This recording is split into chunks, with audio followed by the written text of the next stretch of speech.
Hey, welcome back. I wanted to pick up exactly where we left off last time, which is to think about imagery. I think oftentimes we allow the image to lead us. And what I want to focus on today, what I want to think about today is how we can lead imagery and sort of heighten our imagery by using our own expertise. And so what I mean by that is oftentimes when we're writing, we think about the bike, and we have this description that we were using last time about the boy borrowed the red blistered bike whose front wheel always turned left. And it's a good image. It's a very strong image, right? We have just enough detail to sort of allow to understand it's old, it's sort of broken, and yet something about it is still useful or desirable, and this boy wants it, right? On the other hand, that is really allowing the parts of the bike to lead that image versus perhaps using our own expertise, our own side knowledge around how a bike works, or perhaps even something not even related to a bike. So for example, if we're thinking about this bike and how we take something that I might know or that you might know, and let's just say food, right? It's something we're all knowledgeable about. It's something we all partake in. It's something we all do on a regular basis. How do we sort of use our own idea around food to build this image of old bike? So we can think of the bike is a week-old omelet. I hope I spelled omelet right. It'll correct me if not. I did not, of course. How do you spell omelet? Here we go. I guess maybe I spelled it a different alternative way. Let's call it that to be kind to me. The bike is a week-old omelet. Okay. So, again, actually a weaker image than what we had before. However, it's something that I can think about and sort of opens up in a different way so that the reader is a little more surprised, because what the heck is the connection between a week-old omelet and a bike, right? And so to me, it's actually worse perhaps in that I don't know what it's talking about, but better in the fact that it actually makes it more interesting.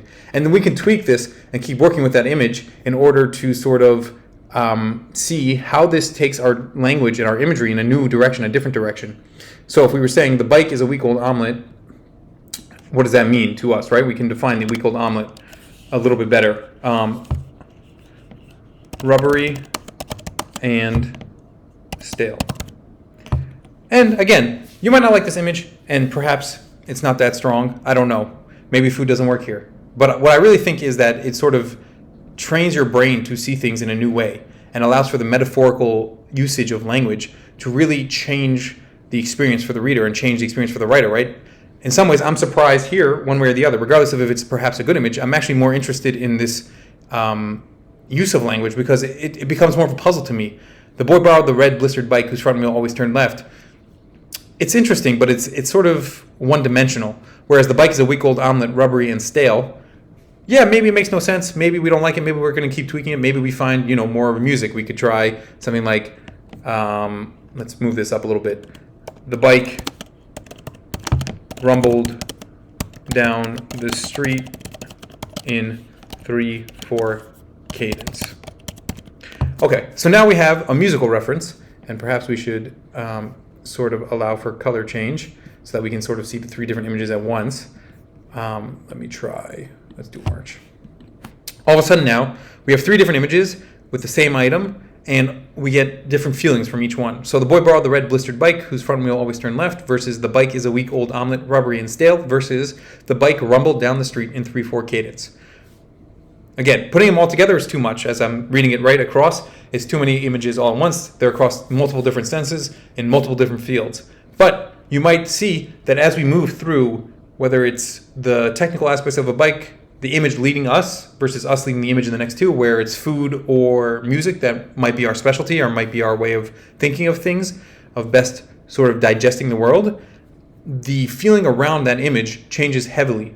And honestly, that's what's interesting to me. That's what's fun to me, is when I find that image, the connection perhaps between things that opens up a whole new world of understanding. Because in some ways, if I use the image itself to lead me, I'm never going to really discover something new. I'm not right? I'm not a builder here. I don't build the bike. I'm not a mechanic. I don't sort of work on the parts of the bike.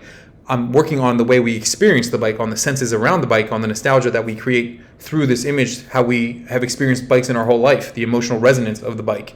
And so using different words and different personal aspects of myself to lead the image rather than allow the image to lead me opens up the experience to other people who maybe have never seen it in that way, who've never created that emotional resonance in that way, but understand the parts subconsciously that you're bringing to bear on the image.